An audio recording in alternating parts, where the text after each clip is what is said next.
the story of how this wolf died, a moving story to tears. Today, I will tell you a true story that happened many years ago. This fact, you can find it scarcely on the internet and in some few books, and is that sadly, sometimes what is important is left aside and forgotten. But in this video, I will try that this does not happen completely, because it'll be a shame if someday this would happen. This is the story of a smart wolf, and I'm sure you won't be indifferent to it. Stay with me please until the end of the video. I'm sure it will be worth it.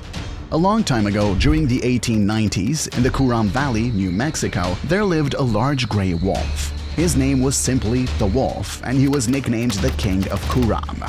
He was the leader of a pack of 5 predators, but the people, mostly ranchers, were terrified with the arrival of these wolves. You see, a wolf and his pack hunted bison, elk, and other wild animals, but these animals disappeared because of people, and in order to survive, they began to attack cows, sheep, or other farm animals. They always disappeared or were found dead. All farmers blamed the wolf and his pack. So many were in the need to obtain weapons to kill the predators. But they did not succeed. The wolves were very intelligent, and especially when they wanted to stalk a cow or other animals, they did it when there were no people around. And so 5 years went by. The farmers lost more than 2,000 animals, and they were fed up with it.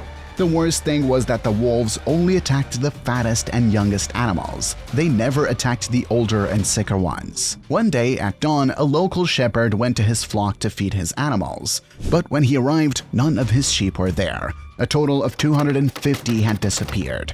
That had to be the work of the wolves, he said. So he took a rifle and went to look for his sheep. But in his search for days, he only found the lifeless bodies of those animals. Some of them had not even been eaten. That was the straw that broke the camel's back. Both ranchers and farmers were tired of the wolves and announced a bounty on the leader's head. In fact, the pack had become a nightmare for people. The man who lost his sheep was very angry, so he came up with a plan. As he had a lot of beef in his basement, he decided to take several pieces and poured poison on them and then threw them where he thought the wolves were. He knew it would be a very good idea. Then, the next day, the shepherd woke up with the curiosity to know if any wolf had fallen. Then he went to the place and was surprised to see that the wolves had only eaten the meat where there was no poison. He could not believe it. After a few days, the reward for the wolves had increased to the sum of $1,000. Never before had so much money been offered for a wolf. Many hunters came to the valley to catch the predators. A hunter named Tannery arrived from Texas. He brought with him guns, horses, and a pack of hounds. He was known for annihilating a large number of wolves, so he had no doubt that catching the pack would be the easiest thing to do. One morning, he enlisted his dogs and they went to hunt the wolf. During the day, the dogs found a trail. Apparently, this would lead him to the wolves. So they followed the tracks, but the hunter did not follow the dogs, since it was about to get dark. It could be dangerous, so he let the dogs go by themselves. He trusted that they could do the job. But after a while, some dogs arrived. However, more were missing. He waited and waited, but his other dogs did not arrive. And so the days went by. Finally, he went with his horse to look for the dogs, but it was already old and died on the way. With the disappointment in front of him, he had no choice but to abandon that job. So Tannery returned to his home in Texas. Meanwhile, other hunters kept arriving, but they also returned home with nothing. It was very humiliating for them. On the other hand, sheep, chickens, dead or wounded cows, among other farm animals, were still being reported. One of the farmers, in desperation, invited a famous wolf hunter, a cowboy named Ernest Seton Thompson. The man agreed to trap the wolf. He himself claimed that it would take him 2 weeks to get rid of all of the wolves. But 4 months passed since the hunter arrived in the valley. Without any success, Ernest traveled throughout the region and became familiar with the area. He realized that instead of hunting a wolf with dogs and horses, it was more efficient to hunt them with traps and poison. So he sprayed meat on the ground with various kinds of poison many times. But the wolf never ate them. The hunter tried other methods. He used a trap, and in order not to leave his human smell, he put on gloves and even tried not to breathe on it.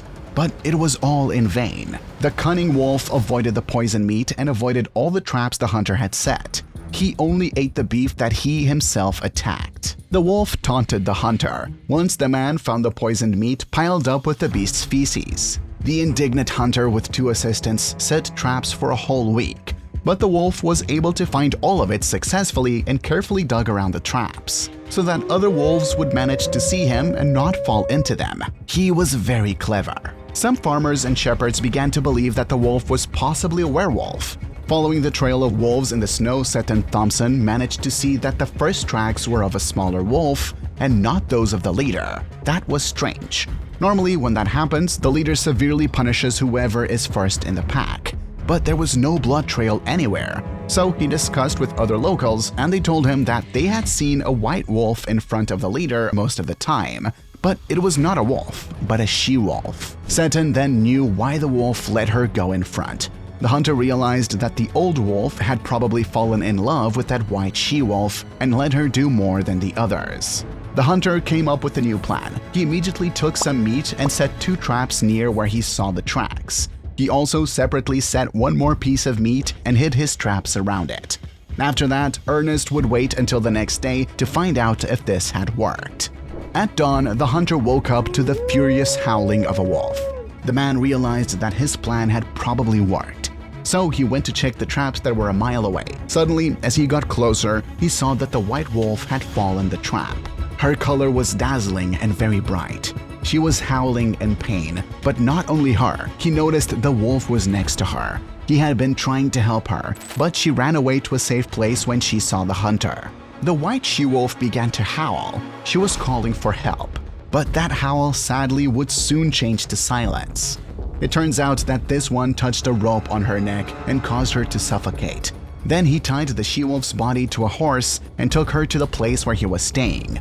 The wolf had seen all that. When the wolf saw his lifeless companion, his howl was heartbreaking. Seton listened to the wolf's howls for 2 days afterward. The man described the howls as an unmistakable note of sadness, no longer the loud defiant howl, but a long, plaintive wail. Although Seton felt remorse for the stiff wolf, he decided to continue with his plan to capture it.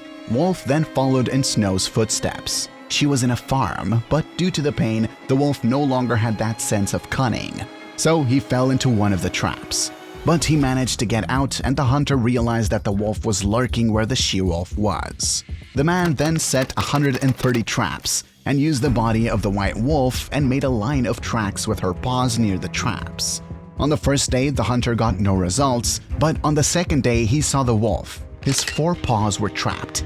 Yes, the strong wolf was trapped. The love and affection for the she-wolf had finished with him. When the hunter approached the wolf, he began to howl. The wolf bit the traps to free himself and fought to the end. "Forgive me, but I have to finish you," said the hunter, and threw a rope around his neck. He wanted to do the same as he did with the she-wolf, but the strong wolf easily bit the rope. The hunter took out his gun but did not shoot him. He did not want to ruin his skin and went back to the farm to ask others for help. So they took a rope and tied the wolf. They tied his mouth, legs, and then took him to a farm. The man examined the wolf. He had many battle scars on his body. When he arrived, he tied his neck with a strong chain and left him there, outside the farm. But suddenly, he noticed something. Wolf was indifferent to everything they gave him. He did not drink. They gave him meat, and he did not eat it.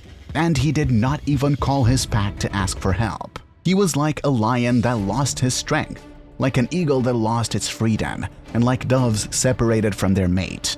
So the wolf lost his freedom, he lost his strength, and he lost his mate. Already at dawn, the hunter went to see the wolf, who was still laying there, but noticed that he was no longer breathing.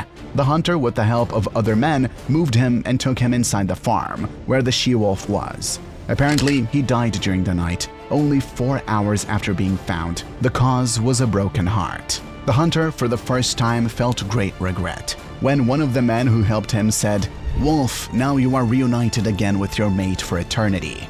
Seton Thompson felt a great deal of guilt from then on, stopped hunting wolves, and began a campaign to save the wild animals of the American West. Seton Thompson then wrote his first story about wild animals, and it's not hard to guess who he chose as the main character. He could never forgive himself for what he had done, and the wolves taught him something he had never seen in anyone: true love. And since then, several books have been written about the wolf, and his pelt lies in a museum in New Mexico. Lobo will always be remembered by those who know this story, so let's make many more people remember this fact by sharing this video. My name is Gustavo Valles. Thank you very much for watching. By the way, I invite you to subscribe to this channel if you're not already and activate the notification bell to receive the latest uploads. See you next time.